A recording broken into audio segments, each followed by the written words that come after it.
बिस्मिल्लाहिर्रहमानिर्रहीम। अस्सलामुअलैकुम dear viewers, आज हमारा ये दूसरा लेक्चर है। जैसा कि मैंने आप लोगों को पहले बताया था कि हम एग्ज़ाम्पल जो है ग्रुप की कर रहे हैं और उसमें एक इम्पॉर्टेंट एग्ज़ाम्पल है डाईहेड्रल ग्रुप या ग्रुप ऑफ सिमेट्रीज़। इसको हम स्टडी करेंगे। तो आज हम ये टॉपिक दो बुक से स्टडी करेंगे। मैं समझता हूँ कि इस बुक के ऊपर भी अच्छी डिटेल है, लेकिन इन जनरल जो इस ग्रुप की डिस्क्रिप्शन है वो एक और बुक से भी है। तो आज के लेक्चर में हम ये दोनों जो है ना ये बुक से पढ़ेंगे। इसका पहला पार्ट जो है वो हम इस बुक से करेंगे और इससे जो दूसरी वीडियो होगी वो भी आज का ही लेक्चर का हिस्सा होगा। हम उस बुक से भी इस एग्ज़ाम्पल को करेंगे। तो आइए हम अपनी इस इम्पोर्टेंट टॉपिक की जाने बढ़ते हैं। अच्छा, ये जोसेफ गेलियन की ही बुक से पहला चैप्टर है, सिमेट्रीज ऑफ अ स्क्वायर। ये एग्ज़ाम्पल दे रहा है। अब होगा ये कि आपके पास एक ज्योमेट्रिकल फिगर है, आप उसकी ज्योमेट्री को नहीं डिस्टर्ब कर रहे हैं, यानी ज्योमेट्री या शेप उसकी इनवेरिएंट है, आप उसको रोटेट करते हैं, उसको रिफ्लेक्ट करते हैं, तो आप उनकी जो मोशन है, रिफ्लेक्शन है, रोटेशन है, आप उसको स्टडी करते हैं। तो इसमें ज्योमेट्री जो है फिगर्स की वो डिस्टर्ब नहीं होती। तो आप बस ये नोट जो दिया हुआ है ये पढ़ लेंगे, आपको आइडिया हो जाएगा कि सिमेट्रीज जो हैं वो उसके क्या मीनिंग है। और ख़ास तौर पे पीपीएससी के हवाले से मैं बात करता हूँ। देखिए, हम एक पार्टिकुलर ज्योमेट्रिकल फिगर की सिमेट्रीज चेक करना चाहते हैं।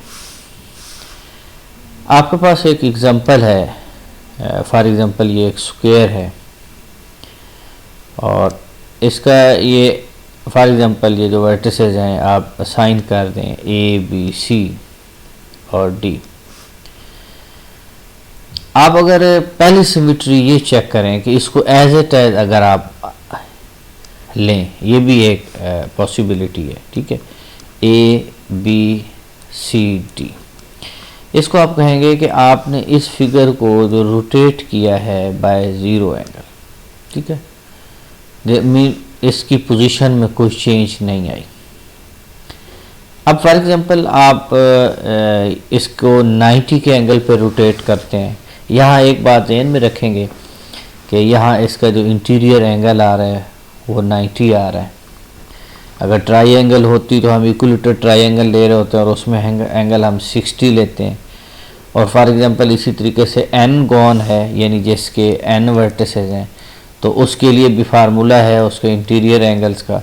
तो जब हम उसकी रोटेशन लेंगे तो उस एक एंगल के हिसाब से हम उसकी रोटेशंस ले रहे होते हैं। तो यहाँ चूँकि इसका एंगल 90 है तो नेक्स्ट ये रोटेशन होगी, आप फॉर एग्ज़ाम्पल इस फिगर को 90 के एंगल पे रोटेट करते हैं, यानी आपके पास जो ये साइड है वो आप यहाँ ले आएँ और ये वाली आप यहाँ ले आएँ, तो आप देखेंगे कि आपके पास जो फिगर 90 के एंगल पे रोटेट होगी तो एक नई फिगर बन जाएगी।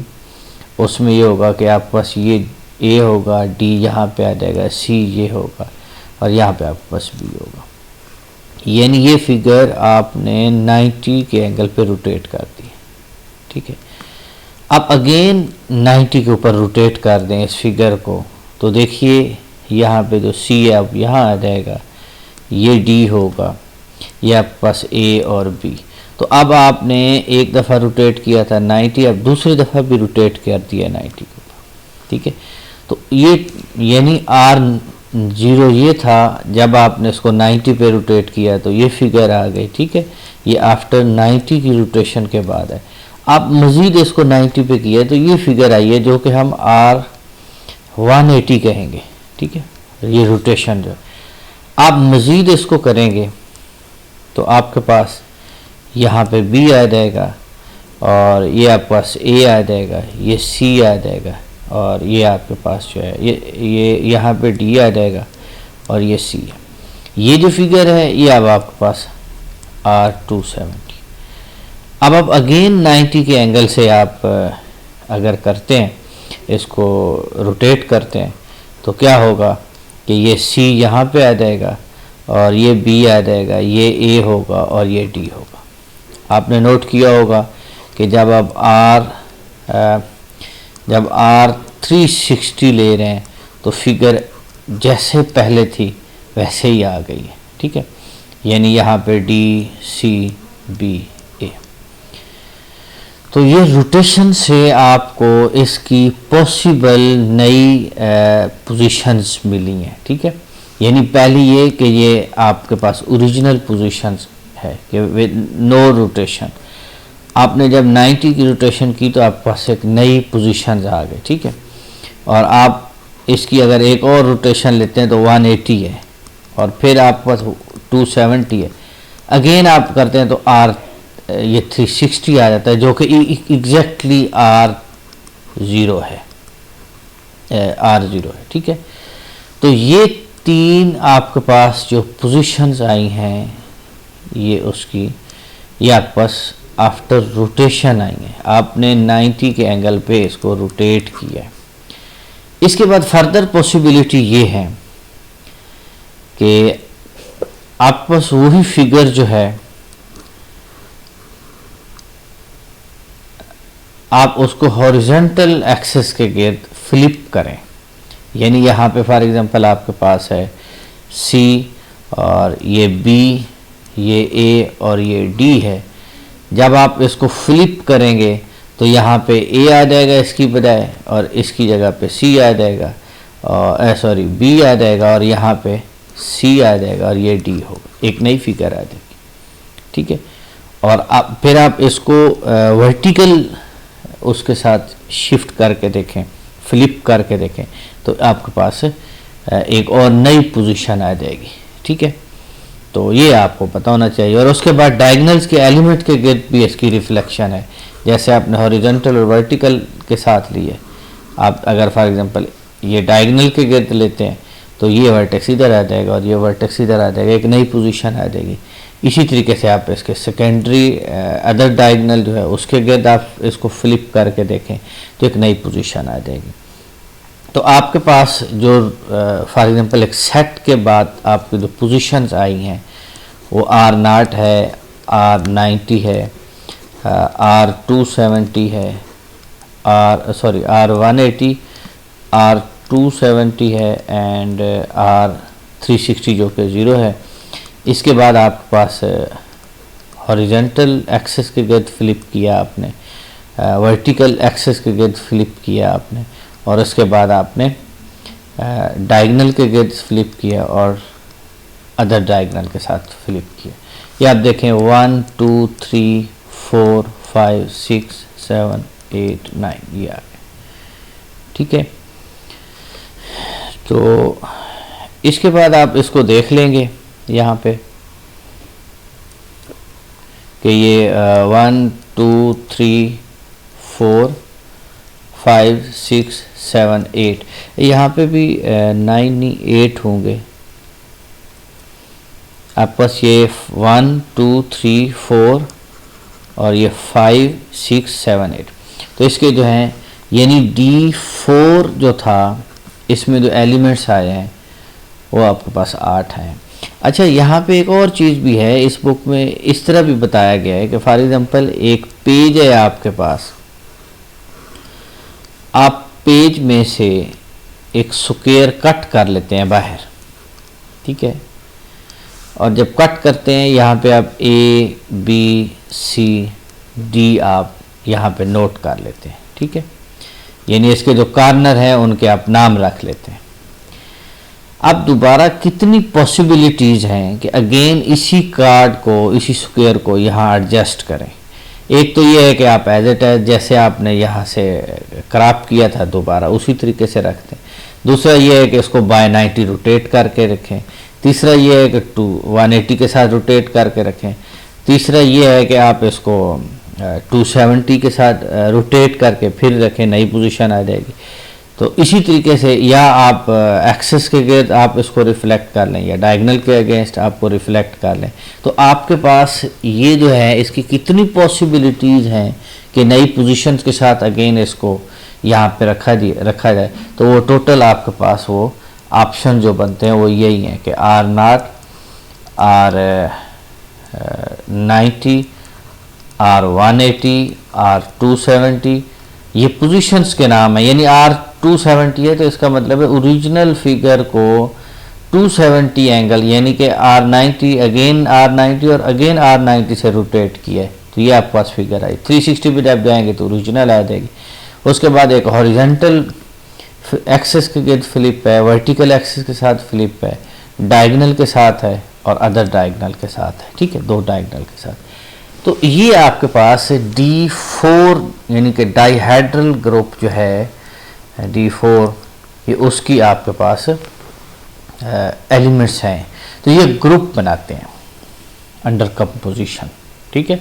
इसका कैले टेबल भी बनाया जाता है। इसमें आइडेंटिटी एलिमेंट R90 है, तो इसका टेबल बना हुआ है। टेबल आपने अंडरस्टैंड करना है, ठीक है, और टेबल से काफ़ी सारी चीज़ें आपको क्लियर हो जाएंगी कि आप देखिए कि R90 जो है ये कंपोजिशन है। इन अदर वर्ड आप R90 को जब आप ऑपरेट करते हैं R90 के साथ, यानी कि आपके पास पोजीशन जो ऑलरेडी है ओरिजिनल, उसको अगेन ओरिजिनल ही आप रखेंगे तो वो एज इट एज रहेगी, यानी वो आप रोटेट करेंगे। R90 को आप R0 के साथ ऑपरेट करेंगे तो 90 आ जाएगा, ठीक है। तो R0 आपने देखा कि एज इट एज एलिमेंट जैसे ही हैं वैसे ही आ रहे हैं, तो याद रखें कि ये आइडेंटिटी एलिमेंट है, ठीक है। इसके बाद R90 आप इसके साथ रोटेट करें, एज इट एज आएगा। उसके बाद R90 को R90 के साथ आप कंपोज करें, यानी इसका मतलब ये है कि आपके पास जो फिगर है फॉर एग्जांपल ABCD, आपने इसको रोटेट किया है 90 के साथ, ठीक है, 90 angle by rotation bye 90 angle. Again आप 90 एंगल के साथ रोटेट करेंगे तो टोटल जो वो नई पोजीशन आएगी वो एक्चुअली 180 डिग्री R180 होगी, ठीक है। तो ये आपके पास 180 आ गया। फिर R90 को R180 के साथ करें, यानी 180 को अगेन R90 से करेंगे तो नई आ जाएगी जो कि 270 होगी, ठीक है। अगर आप 270 को R90 के साथ अगेन आप रोटेट करेंगे तो आप देखेंगे कि आपके पास ओरिजिनल फिगर आ जाएगी, ठीक है। तो यहाँ बात ये काबिल गौर है, आपको MCQs पूछा जाए PPSC में कि डाइहेड्रल ग्रुप है या स्क्वायर्स की सिमेट्रीज का ग्रुप है, उसमें जो R270 है उसका जो इन्वर्स है वो क्या होगा। तो याद रखिए उसका जो इन्वर्स है वो R90 है। यानी इसका मतलब ये है कि R270 को जब कंपोज करें आप R90 के साथ तो आपके पास R360 आता है जो कि R0 है, यानी ओरिजिनल पोजीशन। हमारे पास ये आइडेंटिटी है, तो ये बात बड़ी इंपॉर्टेंट है। अच्छा, इसके बाद अगर आप हॉरिजॉन्टल आपके पास अगर फॉर एग्जांपल आपने फ्लिप किया है, फॉर एग्जांपल ये A है, ये B है, ये C है, ये D है, आप जब इसको हॉरिजॉन्टली फ्लिप करेंगे तो नई फिगर आएगी जो कि इस तरह होगी कि A ये आ जाएगा और यहाँ पे आपके पास B आ जाएगा और D यहाँ पे आ जाएगा, ये A है, ठीक है, और ये आपके पास C आ जाएगा, ठीक है। तो अब आपके पास जो नई फिगर आई है जो कि हॉरिजॉन्टल रिफ्लेक्शन है, हॉरिजॉन्टल एक्सिस के गिर्द रिफ्लेक्शन है, अब आप इसको R90 से रोटेट करें तो क्या होगा कि ये D की जगह C आ जाएगा, फिर ये आप ये A की जगह पे D आ जाएगा और इसी तरीके से ये A आपके पास यहाँ आ जाएगा और B यहाँ आ जाएगा। ये आप देखेंगे तो आपके पास ये जो है अदर एक्सिस के गिर्द डायगोनल्स का फ्लिप है, ठीक है। तो इसी तरीके से आप वर्टिकल एक्सिस के गिर्द जो फ्लिप करते हैं R90 के साथ करेंगे तो ये आपके पास D आता है, ठीक है। ये आप डायग्राम ड्रा करके आप देख सकते हैं, ठीक है। तो यहाँ पे जो इम्पोर्टेंट बातें हैं वो मैं आपको ज़रा बताता जाता हूँ कि 180 का जो इन्वर्स है वो 180 है, ये बाजा जेन में रखनी है, ठीक है। 180 का जो इन्वर्स है वो 180 है। R270 का जो है वो R90 इन्वर्स है, ठीक है, ये आइडेंटिटी एलिमेंट है।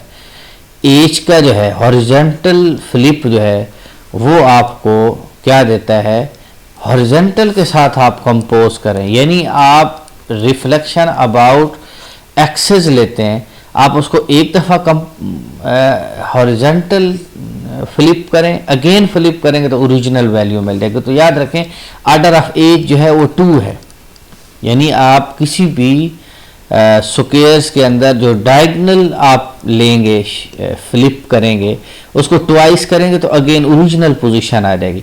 तो ये बात बड़ी इंपॉर्टेंट है कि हॉरिजॉन्टल जो आपके पास एज आ रहा है उसके जो इन्वर्स है वो इटसेल्फ है। और यहाँ से एक बड़ी अहम बात आप सीखने जा रहे हैं, जो वर्टिकल एक्सिस के गिर्द आपकी रोटेशन थी उसका भी इन्वर्स इटसेल्फ है, ठीक है। और डायगोनल के गिर्द आप लोग अगर आप देखें तो इसका जो है इन्वर्स वो भी डायगोनल ही है, यानी आप डायगोनल के एक्सेस उसकी अगर आप रिफ्लेक्शन लेते हैं तो आप 2 दफ़ा जब रिफ्लेक्शन लेंगे तो ओरिजिनल फिगर आ जाएगी। तो आप अदर डायगोनल के साथ आप रिफ्लेक्शन लेते हैं तो उसका भी इन्वर्स आ जाएगा। तो ये जो रिफ्लेक्शंस थी अबाउट एक्स एक्सेस और हॉरिजॉन्टल एक्स एक्सेस या वर्टिकल एक्सेस या आप डायगोनल या अदर डायगोनल के गिर्द जो रिफ्लेक्शंस ले रहे हैं उनके इन्वर्सेस वो इटसेल्फ हैं। तो यहाँ से एक बात बड़ी अहम आप सीख रहे हैं, जो कि बाद जो दूसरे चैप्टर से मैं दूसरी बुक से पढ़ाऊँगा तो उसमें एक नई नोटेशन के साथ बात आ जाएगी। ये सारे वो रिफ्लेक्शन या रोटेशंस हैं जिनका आर्डर 2 है, ठीक है। और आपके पास जो R0 है इसका आर्डर भी 2 है। R90 का आप आर्डर देखें कि R90 को अगेन कंपोज किया है, फिर किया है, फिर किया है, तो इसका जो है आपके पास आर्डर 4 आता है, ठीक है। तो ये आप लोग देख लेंगे, इसके हवाले से इस एग्जांपल को समझ लेंगे। इसमें काफ़ी सारी चीज़ें हैं, यानी हॉरिजॉन्टल को आप बाय 90 रोटेट करेंगे तो डायगोनल आ जाता है, मेन डायगोनल के गिर्द रिफ्लेक्शन आ जाती है। और इसके साथ है इसको डायहेड्रल ग्रुप ऑफ आर्डर 8 है ये, ठीक है। ये बातें आप जेन में रखेंगे। यहाँ ये बात भी है कि आप ये जैसा कि मैंने आपको पहले भी बताया, तो इसमें से ये चीज़ें आप नोट कर लेंगे इस ग्रुप के हवाले से। तो ये D4 को उन्होंने एक्सप्लेन किया है, ठीक है। और आप ये देखेंगे कि ये बड़ी अहम बात है कि हॉरिजॉन्टल एक्सिस के गिर्द जो फ्लिप है इसकी रोटेशन है और जो डायगोनल के साथ रोटेशन है, आप उनको अगर आप मल्टीप्लाई करते हैं, कंपोज करते हैं तो आंसर सेम नहीं आता, ठीक है। आप इधर से भी देख सकते हैं टेबल के साथ कि यानी आपने जब ये डायगोनल्स को आपने मल्टीप्लाई किया है एज के साथ तो ये आंसर आता है, लेकिन जब एज को आपने डायगोनल के साथ किया है तो आपके पास आंसर जो है वो ये आ रहा है, ठीक है। तो ये इक्वल नहीं है, यानी डायगोनल को जब एज से किया है या एज को आपने डायगोनल के साथ किया तो आंसर मुख्तलिफ है, ठीक है। तो ये इसलिए भी इम्पोर्टेंट है कि ये एक ऐसा नॉन अबिलियन ग्रुप है जिसमें आपको सेंटर पूछा जाएगा तो वो ट्रिवियल नहीं होगा, आपको ढूंढने होंगे वो एलिमेंट जो कम्यूट करते हैं, ठीक है, पूरे ग्रुप के साथ। तो इसमें सेंटर ट्रिवियल नहीं होगा, किसी एलिमेंट का सेंटर ढूंढना ये बड़ा इंपॉर्टेंट क्वेश्चन है। तो ओवरऑल इस क्वेश्चन को आप, ये D4 की एग्जांपल है, लेकिन जो दूसरी बुक से मैं आपको बताऊंगा वो उन्होंने कम्प्लीटली स्टडी किया है और इन जनरल डिस्क्रिप्शन दी है इस ग्रुप की, यानी उसमें आप इस जो R90 R180 R270 है उन्होंने जनरली एनगान के लिए किया है, ठीक है। उसमें इंपॉर्टेंट बातें हैं जो आपने नोट करनी। तो इस एग्जांपल्स को पढ़ लेंगे डायहेड्रल ग्रुप के हवाले से और इसकी नोटेशंस के हवाले से। ये डिफरेंट नोटेशंस यूज़ करते हैं डिफरेंट बुक्स के अंदर, तो इससे परेशान नहीं होना, लेकिन यह है कि आप इसको पढ़ लेंगे, सिमेट्रीज के हवाले से पढ़ लेंगे, D5 को आप पढ़ लेंगे, ठीक है। तो इस चैप्टर में जस्ट इसकी एक एप्लीकेशन थी जो सिमेट्रीज से रिलेटेड आप लोग को बताया गया, आप इसको जस्ट पढ़ लेंगे और ये D4 की सिमेट्रीज जो हैं इनकी अंडरस्टैंडिंग कर लेनी है और इसके साथ इसका आपको कैले टेबल आना चाहिए, ठीक है।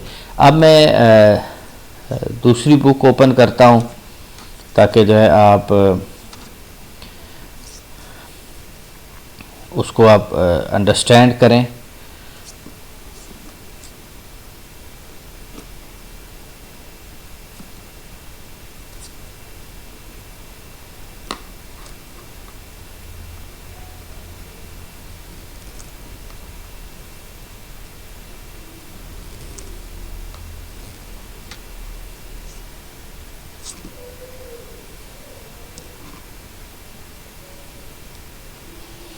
ये डॉक्टर अब्दुल मजीद की बुक है जिससे मैं आप लोगों को ये चीज़ करवाने लगा हूँ।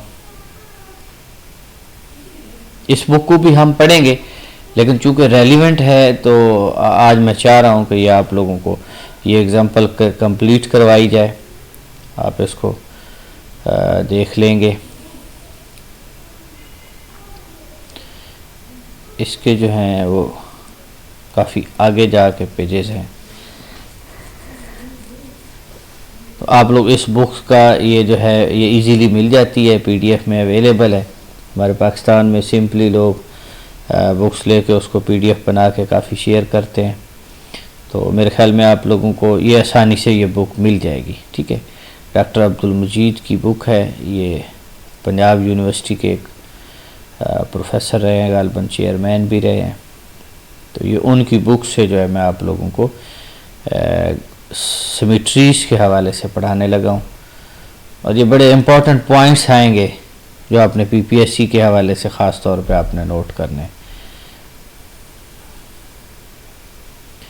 और आप लोग अपना क्वेश्चंस भी पूछ सकते हैं, शेयर कर सकते हैं।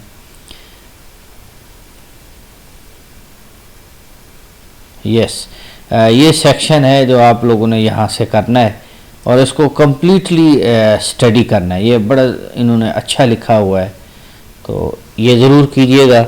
डिफ़िकल्टी तब आती है जब किसी एक ख़ास एग्ज़ाम्पल के ऊपर आपने वर्क नहीं किया होता। तो इसमें यह है कि symmetry of geometrical figure we mean orthogonal affine transformation of a plane which leave the figure invariant. ठीक है, जैसे कि पहले भी मैंने आपको बताया है कि ये सिमेट्रीज जो हैं इसमें उसकी फिगर को चेंज नहीं करते, बट उसकी डिफरेंट पोजीशंस जो हैं वो चेक करते हैं। In initial connotation symmetry of a geometric figure is a rigid motion of it which leaves it in a shape or appearance similar to that it was before the movement was made। ठीक है, तो ये यानी कि movement बनाने से पहले जो फिगर थी वो मूवमेंट के बाद भी हुई हो। ठीक है, many groups arises in the form of group of symmetries of geometric figure in general for any set of points as in a plane the set of all distance preserving injective mapping of a plane which leave the points of S invariant is called symmetries। तो बहरहाल ये information के लिए ये ऐसा इस तरह की आपको हिस्ट्री बहुत कम पूछी जाती है, बल्कि नहीं पूछी जाती। तो सिमेट्रिक ग्रुप जो है वो हम पढ़ते हैं।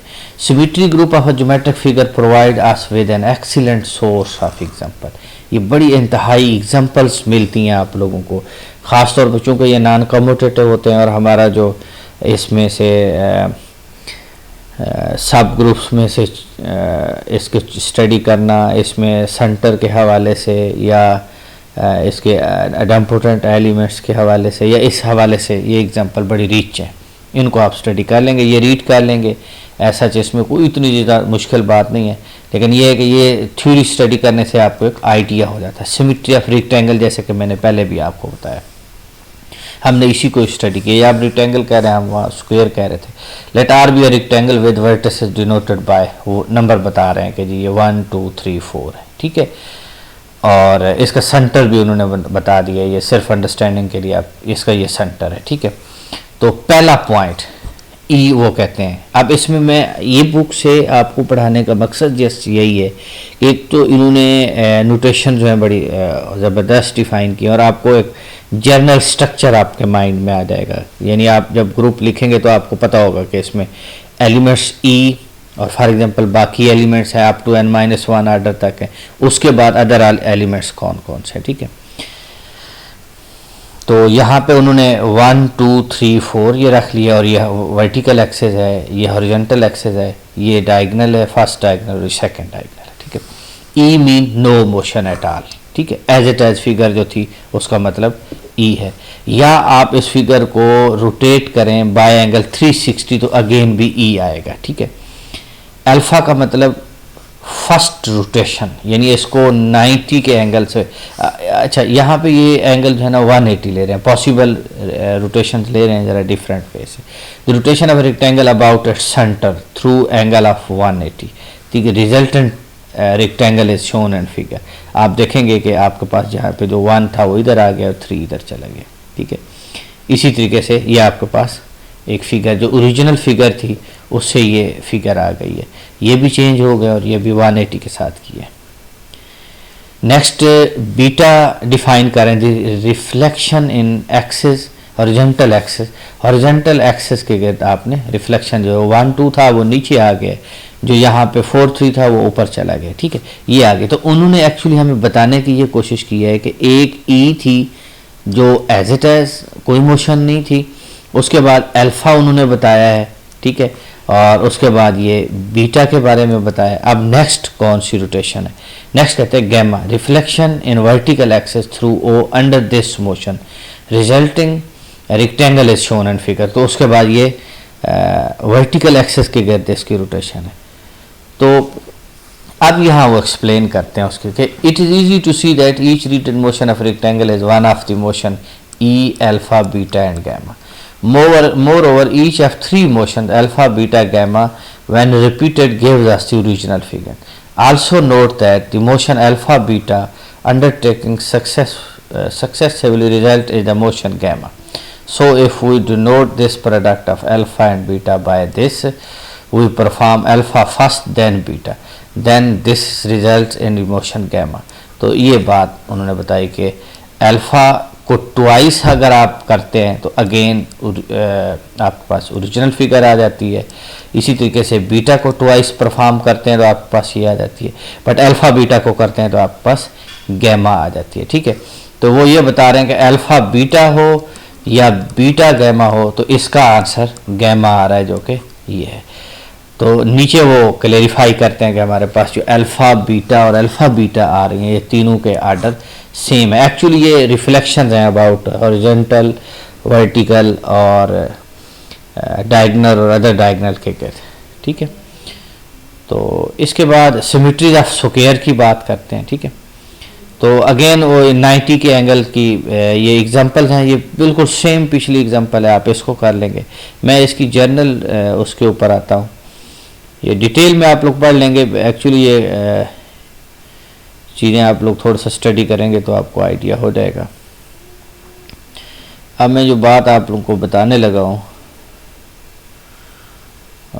वो आप लोग नोट करेंगे। यहाँ पे आपके पास ये 3 ज्योमेट्रिकल फिगर्स हैं, उनकी आप लोगों को वो बताई गई है। तो ये टॉपिक जो मैं समझता हूँ समझना बहुत ज़रूरी है। पिछली जितने भी थी वो पार्टिकुलर एग्जांपल थी। अगर आप n पॉलीगॉन को सिमेट्रीज को समझ लेते हैं तो वो सारे पार्टिकुलर केस बन जाएंगे। तो इसको आप नोट करेंगे। इन जनरल आपने जो चीज़ें नोट करनी है, यानी MCQs के हवाले से, रेगुलर n गॉन और n पॉलीगॉन। ये n गॉन का मतलब एक क्लोज फिगर है जिसकी साइड जो है वो n है, और रेगुलर इसलिए कहते हैं कि इसकी जो तमाम साइड्स हैं वो सेम लेंथ की हैं, ठीक है। उनके एंगल भी, फॉर एग्जांपल इनके सारे एंगल भी सेम है, ठीक है, interior angle. Is a geometrical figure all of whose sides and angles are equal, each internal angle of n gon is this. ये इंटरनल एंगल का फार्मूला, या आप ये कह लें, ठीक है, यानी पाई -2k पाई ओवर n, ठीक है। n गॉन यहाँ पे आपके पास number of sides of closed figure है। तो आपके पास ये आ जाएगा, ये इंटीरियर एंगल का फार्मूला है, इसको भी आप याद रखेंगे, ठीक है। ये फार्मूला जो है ये भी आपके काम आएगा। The group of symmetries of n gone consist of rotations. Total rotation कितने, ये बात आपने याद रखनी है कि आपके पास अगर n गॉन है, ऐसी फिगर है जिसकी n साइड्स हैं, उसकी जो जस्ट रोटेशन बनती हैं, एक ओरिजिनल रोटेशन है, दूसरी फर्स्ट रोटेशन, तीसरी जो है फर्स्ट रोटेशन को ट्वाइस आप ऑपरेट करेंगे, परफॉर्म करेंगे तो सेकंड रोटेशन आ जाएगी। जब सेकंड रोटेशन में अगेन आप एक और दर्जा रोटेशन लेके आएंगे तो थर्ड रोटेशन आ जाएगी। ये टोटल आप Rn-1 रोटेशंस लेंगे तो आपके पास नई रोटेशंस होंगी। जब आप nth रोटेशन परफॉर्म करेंगे तो अगेन आपके पास ओरिजिनल पोजीशन आ जाएगी। ये सिर्फ रोटेशंस हैं, यानी आपके पास जो n गॉन डाइहेड्रल ग्रुप बनेगा उनमें जो सिर्फ और सिर्फ रोटेशंस होती हैं वो n नंबर ऑफ रोटेशंस होती हैं। अब हम आते हैं उसकी जो रिफ्लेक्शंस हैं, ठीक है। तो ये बात ज़हन में रखनी है कि रोटेशंस इसमें आप फॉर एग्जांपल एक n गॉन है, उसकी n साइड्स हैं, तो उसकी जो टोटल रोटेशंस बनेंगे अप टिल के आपके पास ओरिजिनल फिगर आ जाए तो याद रखें n रोटेशंस होंगी, R0, R1, R2, R3, Rn-1। About this its centre O through an angle of 2k pi over n, 2k pi over n, ये फार्मूला है। Radian k 0, 1, 2 up to n-1 all clockwise और anticlockwise, ठीक है। The product of two rotations, एक तो ये point आपने ये जहन में रखना है कि आपके पास है ये MCQs के हवाले से कि टोटल रोटेशंस कितनी होती हैं, इंटीरियर एंगल का क्या फार्मूला है। The product of two rotation RI RJ is their successive application is equivalent to the rotation through the angle this, ठीक है। यानी इसके क्या मीनिंग है, आप अगर फॉर एग्जांपल करते हैं R90 और R180 को कंपोज करते हैं तो आपके पास जो आएगा वो इनका सम जो होगा वो आ जाएगा। तो ये बात भी बड़ी इंपॉर्टेंट है MCQs के हवाले से कंपोज कर जब आप करेंगे तो ये बात जहन में रखनी है। यानी फॉर एग्जांपल मुझे कहा जाए 180 और 180 क्या आएगा, तो इसका मतलब है R360, 360 से जो हमारे पास जो स्क्वायर्स की सिमेट्रीज आ रही थी उस वक्त आप जब उसकी रोटेशन 360 पे लेके जाएंगे तो ओरिजिनल आ जाएगी, ठीक है। तो कंपोज करना है, ये एलिमेंट्स की कंप्यूटेशन के हवाले से बड़ा इंपॉर्टेंट है ये पॉइंट।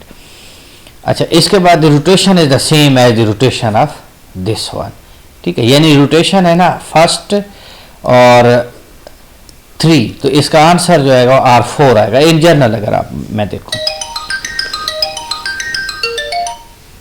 अच्छा, इसके बाद है नेक्स्ट रिफ्लेक्शंस की बात करते हैं। ये याद रखें कि पिछली जस्ट रोटेशन थी, रिफ्लेक्शन जो है 2 टाइप की हैं। इसको आप अगेन मैं बता रहा हूँ कि आपने रीड करना है, मैं जस्ट इसके इम्पोर्टेंट पॉइंट हाईलाइट कर रहा हूँ, आप पढ़ेंगे तो इसको आपको समझ आ जाएगी, ठीक है।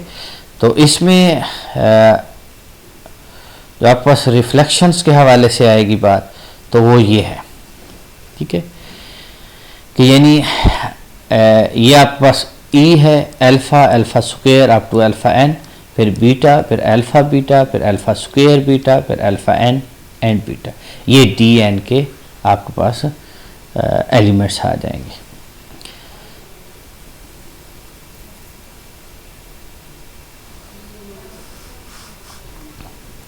ये आपके पास एलिमेंट्स हैं और याद रखें कि ये आपकी ये जस्ट रोटेशंस हैं और आगे ये रिफ्लेक्शंस हैं जो कि इन्हीं से मिलके आपको बनती हैं। अब इसकी एग्जांपल क्या है, फॉर एग्जांपल बीटा जो है ये रिफ्लेक्शन अबाउट हॉरिजॉन्टल एक्सिस है, ठीक है। तो आप जब आप फर्स्ट टाइम रोटेट करेंगे हॉरिजॉन्टल रिफ्लेक्शन को तो फिर वो हॉरिजॉन्टल की बजाय वो वर्टिकल आपके पास रोटेशंस के इक्वल आ जाएगी, ठीक है। अगेन आप उसको रोटेट करेंगे उस शिफ्ट को तो आपको नेक्स्ट आती चली जाएंगी। तो ओवरऑल इसके एलिमेंट्स जो हैं वो ये हैं। यानी अब जो सारा पॉइंट बताने का मकसद ये था कि आपके पास एक होती है रोटेशन जो कि E alpha, alpha square up to alpha n-1, फिर आप लेंगे beta, alpha beta, alpha square beta, ठीक है, फिर बीटा अल्फ़ा, इसी तरीके से आप इसको लिखते चले जाएंगे। अल्फ़ा बीटा इसमें आप कम्यूटेटिविटी का ख्याल रखेंगे, alpha square beta and so on alpha n- beta. यानी कि दूसरे लफ्ज़ों में ये पूरे का पूरा जो ग्रुप है वो अल्फ़ा और बीटा से जनरेट हो रहा होता है, ठीक है। यानी अल्फ़ा का आर्डर n है और जो बीटा का आर्डर है वो 2 है, ठीक है। और नए जो एलिमेंट्स आ रहे हैं वो इनके साथ आप मल्टीप्लाई करते चले जाते हैं, आपके पास नए एलिमेंट्स आ जाते हैं। तो अगेन ये सारी डिस्कशन का मतलब ये था कि आप लोग इसको अच्छे तरीके से स्टडी करेंगे इस पूरे टॉपिक को। इसमें अगर कोई क्वेश्चन आपको नहीं आ रहा होगा तो आप मुझसे पूछ सकते हैं, लेकिन जो पॉइंट हैं इम्पोर्टेंट पॉइंट्स वो आप ध्यान में रख लेंगे। इसमें से एक तो ये है कि ग्रुप को यूजुअली DN से डिनोट करते हैं, डायहेड्रल ग्रुप का आर्डर ये होता है, ठीक है। और इसमें जो है n रिफ्लेक्शंस होती हैं और n रोटेशंस होती हैं, ठीक है। इसमें 2n एलिमेंट्स होते हैं जो कि आर्डर इसका ये होता है, और इसको यूजुअली हम इस तरह लिखते हैं, ये इसके एलिमेंट्स होते हैं, यानी ये रोटेशंस हैं और ये इसकी रिफ्लेक्शंस हैं, ठीक है। तो इनको आप अच्छे तरीके से स्टडी कर लेंगे। तो अगेन मैं कंक्लूड करता हूँ कि आप ये डाइहेड्रल ग्रुप की स्टडी डिटेल के साथ करेंगे। हम फर्दर जो है ना कुछ एग्जांपल्स करेंगे जिसमें इसकी कंप्यूटेशन भी आ जाएगी। तो मेरे ख्याल में ये एक इंतहाई अहम अलजेब्राइक स्ट्रक्चर है या ग्रुप की एग्जांपल है। तो इंशाल्लाह नेक्स्ट लेक्चर में मुलाकात होगी। नेक्स्ट लेक्चर जो है वो आपका वो भी बुनियादी लेवल का है, बेसिक लेवल का है। उसमें हम basic facts from SM Yusuf की बुक से भी करेंगे, चैप्टर नंबर 2 से बेसिक जो उसकी ग्रुप्स और उसकी प्रॉपर्टीज़ हैं।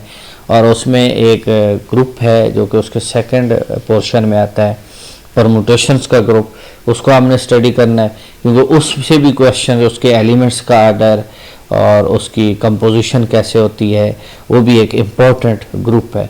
और आप एक ऐसा रिज़ल्ट जाके पढ़ेंगे कि जितने भी ग्रुप हैं आपके पास वो कोई किसी न किसी परमुटेशन ग्रुप के आइसोमॉर्फिक आ जाता है।